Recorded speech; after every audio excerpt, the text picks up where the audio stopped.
Merci pour votre présence ce matin pour le débat sur le thème dormir ou pas, dormir ou non. Quelles sont les questions que vous souhaitez mettre à notre ordre du jour pour ce débat? Alors moi, plus que des questions tout de suite, c'est plutôt la prise de conscience de mes expériences par rapport à la nuit. Et c'est-à-dire la façon dont je me suis organisée, surtout dans la jeunesse, dans l'enfance, pour vivre la nuit particulièrement. D'abord, la nuit, pour moi, c'était mes grandes baies vitrées qui reflétaient. Puisque la nuit, les vitres deviennent des miroirs. Ah oui. Et donc, du coup, ça devenait ma salle de danse. Donc, je dormais quand je rentrais de l'école. Et après, j'avais tout un temps de nuit où je pouvais danser. Ah, c'est très original ça comme expérience. Et voilà, ça m'a fait en prendre conscience. Je me suis dit, ah mais oui, en fait, j'ai vraiment eu un rapport à la nuit particulier. Et j'ai eu une deuxième tentative. Bon, j'avoue que quand je me couchais comme ça en rentrant de l'école, j'étais réveillée pour aller manger et que c'était un drame. Parce que je sortais de mon réveil en larmes, que je ne voulais pas être réveillée à ce moment-là, que je venais à table avec mon oreiller, qu'au bout d'un moment, mon père a dit stop, maintenant c'est fini, tu ne vas plus te coucher en rentrant de l'école. Et donc j'ai eu une deuxième expérience, c'était de me coucher entre 20h30 et 21h au lycée. Et du coup, je me réveillais vers 4h du matin. Et je vivais une super journée. Donc tout c'était décalé. Avec ces temps effectivement avec la nuit. D'accord, merci pour cette illustration d'une originalité, de la façon dont tu as pris la responsabilité, toi, peu ou prou, selon l'autorité familiale, d'aménager ton temps comme tu le souhaitais. Et je suis très touchée par ces vitres qui viennent des miroirs. Merci, Nina. Laquelle veut poser une question? Oui, moi j'ai une question qui concerne la qualité du sommeil. Parce que j'ai compris que c'était le sommeil, c'était un rapport entre la durée et l'espace qui est la profondeur. Et la profondeur, c'est ça. Donc comment améliorer la profondeur, comment atteindre la profondeur du sommeil? Alors, en étant dans les meilleures conditions, c'est-à-dire de conditions logistiques, alimentaires aussi, de digestion plutôt.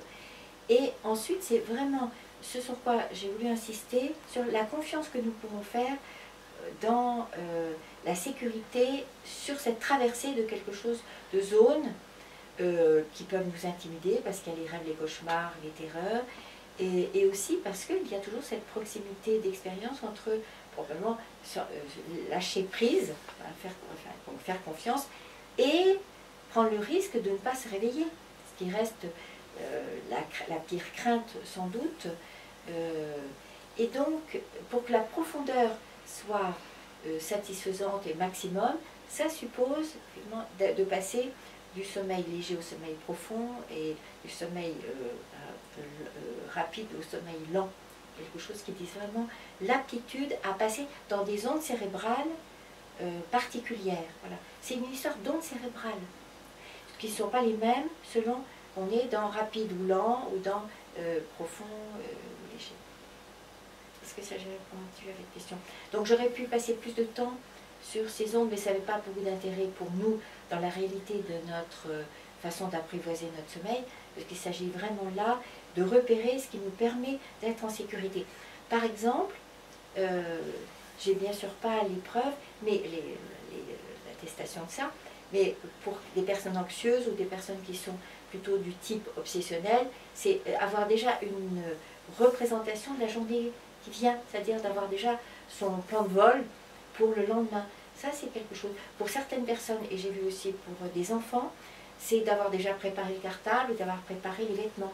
C'est comme si ça disait déjà la branche sur laquelle on va s'accrocher le lendemain. Et ça permet cette sécurité. Et on voit bien, à contrario, que s'il y a une inquiétude de quelque chose qui ne serait pas maîtrisé pour le lendemain, ça va hacher le sommeil. Et donc, on va rester dans cette zone qui est moins nutritive pour ce dont nous avons besoin pendant la nuit. Donc, on dit dormir comme un bébé aussi. c'est-à-dire aussi le bébé qui est là, les bras ouverts, et qui est complètement abandonné, soit dans son lit, soit dans les bras, soit dans le couffin, ou soit dans l'écharpe de portage. Je suis en train de penser aux sensations corporelles avant l'endormissement, Oui. Comme les chutes, Oui. sensations de chute, Oui. Qui finalement, Exactement. moi, je m'aperçois que ça a disparu un peu avec le temps. C'est-à-dire que j'ai souvenir que c'était bien présent avant. Je ne sais plus exactement jusqu'à quand, mais qu'aujourd'hui, j'ai plus l'impression d'avoir ces Parce que ça pourrait ressembler à l'expérience de plongée, alors qu'on pourrait imaginer rentrer plutôt tranquillement. Ça me fait penser à ces bébés qui sursautent, quand ils se surprennent en train de dormir et qu'ils veulent sortir. Je dirais que ces expériences-là, c'est un peu lié à une grande fatigue physique. Ça peut être aussi ça, tout à fait. Tout d'un coup, on s'étend et on plonge dans le sommeil. On n'en peut plus. Oui, c'est vrai. Et du coup, là, pardon. Oui. Non, mais ça peut être l'inverse. C'est que la grande fatigue physique peut empêcher ce passage-là. Voilà, c'était ce qui me venait à l'esprit. Quand la tension est trop grande et qu'il y a une crispation qui est le contraire même de ces changements d'onde cérébrale et de ces centres du sommeil, du centre de sommeil qui n'est pas tranquille. Nina, tu voulais poser une question? En fait, je pensais au bonus du film Inception. Donc Christopher Nolan explique les rêves imbriqués. Et en fait, c'était très intéressant. Il a écrit son scénario sur vraiment au moins une dizaine d'années. Et en fait, il a pris tous les éléments du rêve. Et quand on meurt dans un rêve, on se réveille. Oui. Et oui, et c'est vrai que ça aussi, cette question-là, de mourir dans le rêve. Oui. Je me suis toujours demandé, est-ce qu'on meurt vraiment dans son rêve ou est-ce qu'on se réveille juste avant d'être mort? Oui, je pense à ça. On se réveille juste avant d'être mort. Ce qui serait donc tout à fait à l'opposé des expériences de proximité de la mort, où là, la frontière est dépassée et elle est franchie dans l'autre sens, avec complètement des expériences différentes, de lumière, de choses particulières, avec les témoignages qui sont très intéressants. J'ai été très touchée hier dans la conférence sur la question de l'identité. Oui. C'est quelque chose là qui m'aime ouvrir des portes. Je trouve ça... L'identité du personnage. L'identité en fait du fait que dormir, c'est nourrir son identité et que si jamais le sommeil est empêché, comme dans les cas de torture, il y a quelque chose qui se dérègle au niveau de l'identité. Et de l'individualisation. Et ça, je trouve le sommeil n'est pas qu'une station-service pour recharger les batteries, le carburant et tout ça. C'est vraiment complètement une autre aventure dont on voit aujourd'hui la spécificité grâce aux appareils qui permettent aussi de voir cette organisation cérébrale et grâce aussi, malheureusement, aux découvertes qui sont faites sur la privation de sommeil. Qui n'est pas uniquement la tension, la fatigue, le dysfonctionnement physiologique, mais aussi quelque chose qui touche l'identité. Ce que je disais, c'est s'il n'y avait pas ce que j'appelle moi, de façon un petit peu hasardeuse, cette régression dans l'intime, nous serions tous comme des clones au bout de très peu de temps. Et en ce qui concerne les personnages du sommeil, oui. Mais on est un peu tous. Et on est tout ça. On est tout ça, suivant les moments. Voilà. Mais nous avons pu ensuite nous identifier davantage à un de ces personnages en fonction de notre histoire, ce que tu dis toi sur la façon de danser, sur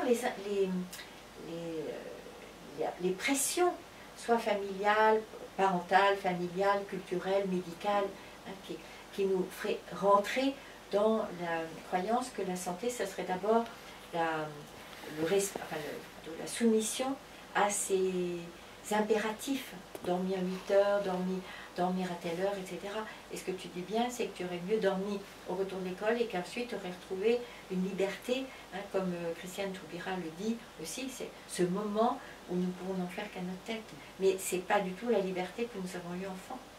Alors comment se dépolluer en fait de toutes ces pressions, de toutes les croyances qu'on nous a injectées? D'une part, en entendant que ce n'est pas un impératif, que le sommeil est vital, mais l'adhésion à ces croyances, pas du tout. Et ensuite, en faisant des expériences de nuit blanche, de nous réveiller. Si je me réveille à 4 heures, de me lever à ce moment-là et de voir ce qui se passe. Si j'ai envie de dormir à 20 heures, de voir ce qui se passe quand je dors à 20 heures, d'être dans l'exploration plutôt. Et de trouver de quoi personnaliser mes 24 heures. Parce que dans la presse, il y a des articles totalement anxiogènes. Bien Les sûr. Français dorment de moins en moins Oui. par rapport au siècle. Et c'est à ce moment-là que je trouve intéressant mon troisième personnage, qui est l'ado, qui a envie de tester les choses. C'est à quel moment est-ce que je suis dans le bon sens de savoir si la fatigue est juste une expérience bienvenue, ou si cette fatigue elle serait le signe que j'accumule, et que je suis désorientée par rapport à ma façon d'organiser ma propre vie. C'est moi qui vais le sentir, ça. Mais grâce aussi à la remise en question de tout ce que j'ai acheté autrefois sur ces impératifs supposés, ce dogmatisme-là. Et on va voir la même chose à propos de l'alimentation. J'ai déjà à savoir que je n'ai pas à obéir, mais j'ai à reconquérir quelque chose de cette autonomie-là, qui va être du côté de la satisfaction de mon énergie, en termes d'énergie. Qu'elle soit physique, cérébrale, à quel moment est-ce que je suis mieux apte à lire, à écrire, à composer, à créer. Et je garde les autres zones où je suis moins, alors pas dans la performance, parce que ce serait mettre un mot qui n'est pas juste là aussi, mais moins dans le plaisir de la création pour passer l'aspirateur, faire mon ménage ou battre mes blancs en neige. Voilà. Et à quel moment est-ce que c'est plus économique de faire ça pour moi, et à quel moment est-ce que j'ai intérêt à m'éloigner de la cuisine et de ces tâches répétitives pour être vraiment dans créer. J'ai beaucoup aimé cette notion de nuit et de ténèbres. Et effectivement que la nuit, et je pense que c'est ce qui m'a aidé à me souvenir de tous les beaux moments de nuit, c'est qu'effectivement, la nuit, effectivement, peut être intériorisée comme ce moment effrayant où il va se passer des choses. Oui. Avec les contes aussi qui nous disent ça, tout ce qui se passe là. Et les romans, et les romans policiers, et tous les romans, c'est... je pense à Maupassant qui en joue beaucoup aussi, de ce qui se passe la nuit. Et bien sûr, ensuite, de ce qui se passe dans le cinéma avec les Hitchcock et les autres. De jouer avec cette forme de lumière aussi. Avec la nuit américaine.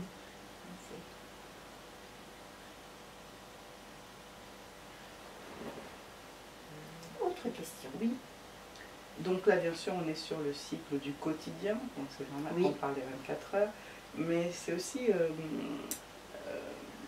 moi je m'aperçois que je gère mon sommeil sur des grands espaces de jour. En fait, j'accepte tout à fait de dormir pendant 4-5 nuits d'affilée, que 3-4 heures, parce qu'après je me dis, ben, quand vraiment je serai fatiguée, ce sera le moment où je vais récupérer, sans crainte en fait de ça. Et puis aussi ce côté...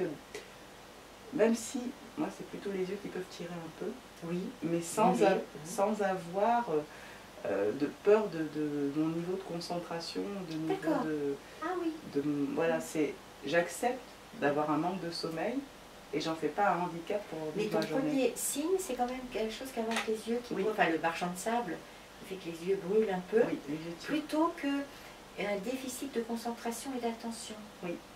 Moi c'est vraiment dans la vue, ça tire.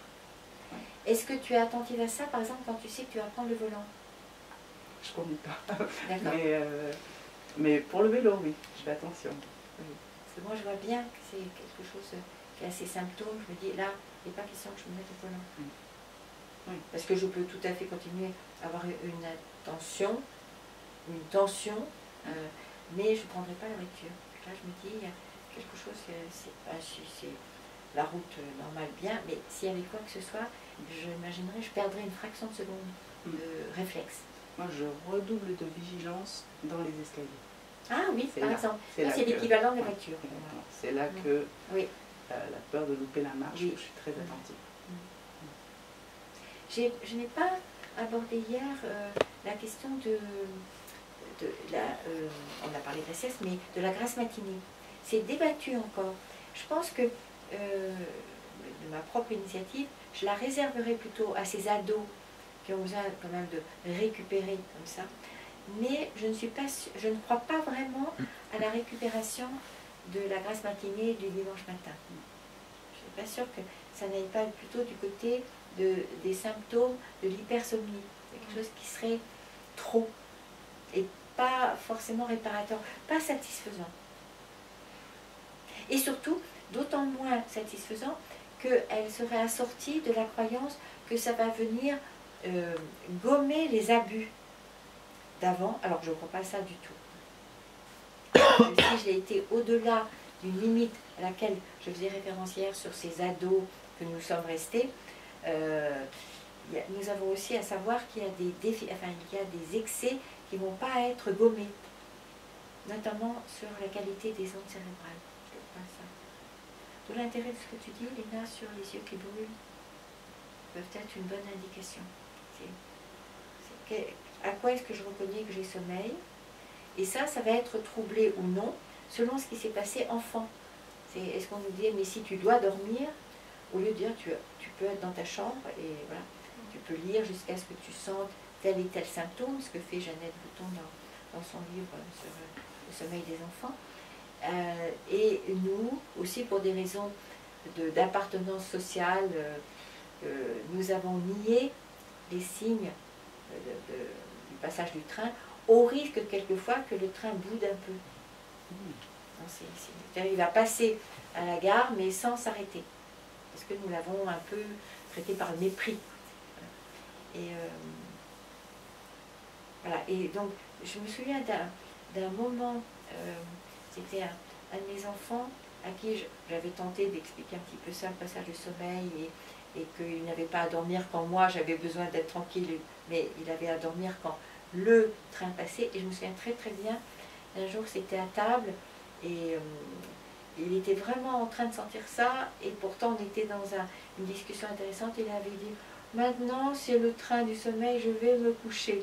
Et voilà, et j'avais vu qu'il avait été dans cet accueil de ces signes-là, que nous ferions bien de retrouver pour nous, et de les respecter aussi, dans la plupart des cas, même si dans certains cas, il n'est pas question de donner priorité à ce moment-là, pour des multiples raisons, mais c'est ce que nous pouvons faire en vacances et le week-end, d'être davantage dans cette perception et ce respect-là.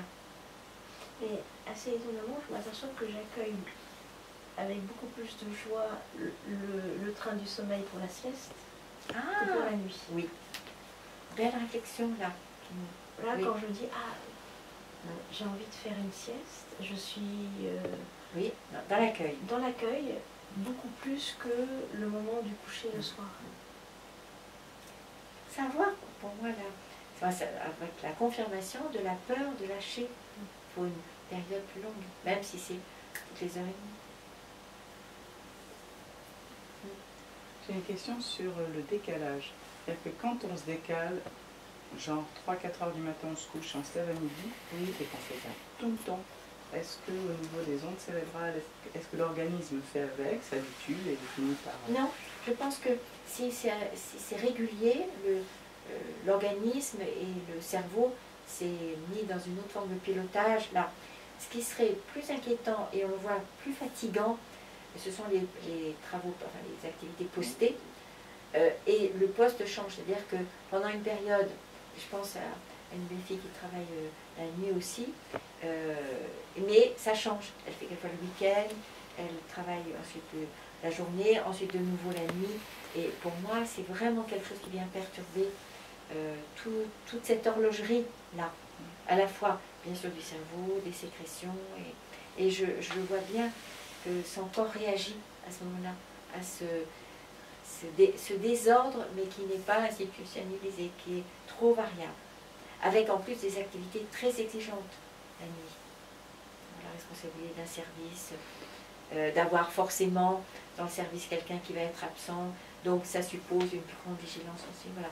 Et donc il y a à la fois l'irrégularité, le décalage par rapport à ce que le corps émet comme onde, etc.